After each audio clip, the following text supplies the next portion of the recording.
বাদাম খাবেন বাদাম ভাই। এই যে 32 বছরের অর্জিত সার্টিফিকেট আজকে ঠুঙ্গা বানায়া এই যে ঢাকা বিশ্ববিদ্যালয়ের রাজু বাস করছে বাদাম বিক্রি করা হচ্ছে। নতুন ব্যবসা শুরু করলেন নাকি ভাই? হ্যাঁ, ব্যবসার মানে এছাড়া তো উপায় নাই।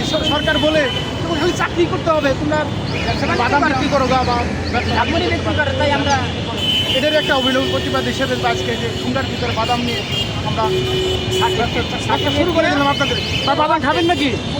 হ্যাঁ, ওভারডেট সার্টিফিকেট দিয়ে আমরা বাদাম বিক্রি করছি। কারণ কি বাদাম ঠুঙ্গা বাদাম লাগবে নাকি ভাই? লাগবে বাদাম।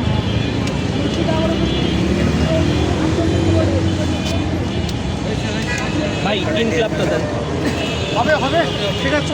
আপনারা জানেন আমরা ঢাকা বিশ্ববিদ্যালয়ের শিক্ষার্থীরা এই যে সার্টিফিকেট অর্জন করতে গিয়ে আমাদের জীবন থেকে প্রায় 27 থেকে 28 বছর চলে গেছে। এমন অবস্থায় চাকরি বাজারে প্রবেশ করতে হলে তার জন্য আলাদা একটা প্রস্তুতির ব্যাপার থাকে।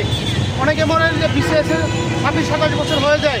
চাকরি বাজারে বিসিএসই সব কিছু নয়, চাকরির একটা বিশাল বাজার রয়েছে চাকরি বিসিএস ব্যতীত। তারপরে আমাদেরকে সবসময় এই চাকরি বাজারে বিসিএসকে সামনে এনে লক্ষ লক্ষ তরুণ শিক্ষার্থীদের চাকরি পাওয়ার যে স্বপ্ন সেটাকে সবসময় ধ্বংস করে দেওয়া হচ্ছে। সাংবাদিক ভাই বোনেরা, আজকে আমরা এই সার্টিফিকেটের ছবি দিয়ে আজকে আমরা একটা বাদামের ঠুঙ্গা বানাইছি। আপনারা জানেন চাকরিতে প্রবেশের বয়সীমা 32-এর পরে বাংলাদেশের প্রেক্ষাপটে এই সার্টিফিকেটের আলো কোনো যৌক্তিক ভ্যালিডিটি নাই। আপনারা জানেন বিয়ের বাজারে কন্যা বা ছেলের বাপকে ছেলে কি পাস করছে জাস্ট এই সার্টিফিকেট সে জায়গায় ইউজ করা হয়। আদারওয়াইজ বাংলাদেশের কর্মক্ষেত্রে এই সার্টিফিকেটের 32-এর পরে সরকারি বেসরকারি আধা সরকারি কোনো ক্ষেত্রেই আর এটার ব্যবহার হয় না।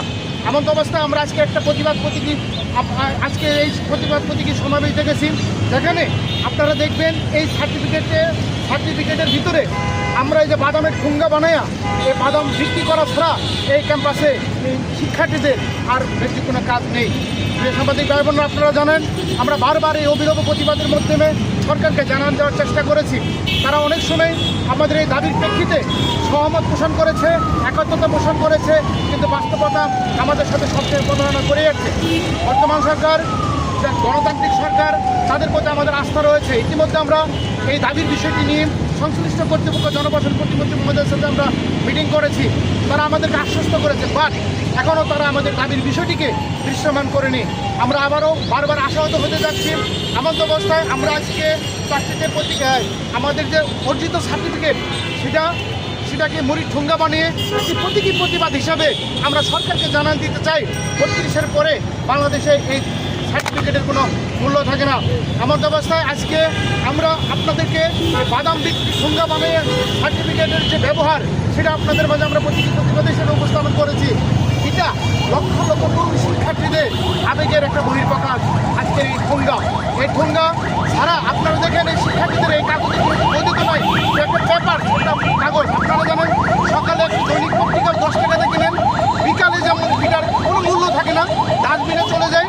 তদ্রুপ বাংলাদেশের প্রেক্ষাপটে 32 বছর পরে অর্জিত লক্ষ লক্ষ টাকা খরচ করে মানুষের স্বপ্ন যে সার্টিফিকেট, সেই সার্টিফিকেট 32-এর পরে বাংলাদেশের প্রেক্ষাপটে কোথাও কোনো কাজে লাগে না। আমরা আশাহত হই, আমরা যাব কোথায়? আমরা এই দেশের নাগরিক। আমরা চাই বর্তমানে বাংলাদেশ সরকার গণতান্ত্রিক সরকার, সেই সরকারের কাছে আমাদের আকুল আবেদন, ক্ষতিগ্রস্ত শিক্ষার্থীদের কথা বিবেচনা করে চাকরিতে প্রবেশের বয়সীমা স্থায়ীভাবে 40 এবং আন্তর্জাতিক মানদণ্ড অনুযায়ী চাকরিতে স্থায়ীভাবে 35 করে দিলে এই শিক্ষার্থীরা পড়াতে মিলে যাবে। প্রিয় সাংবাদিক ভাই বোনেরা,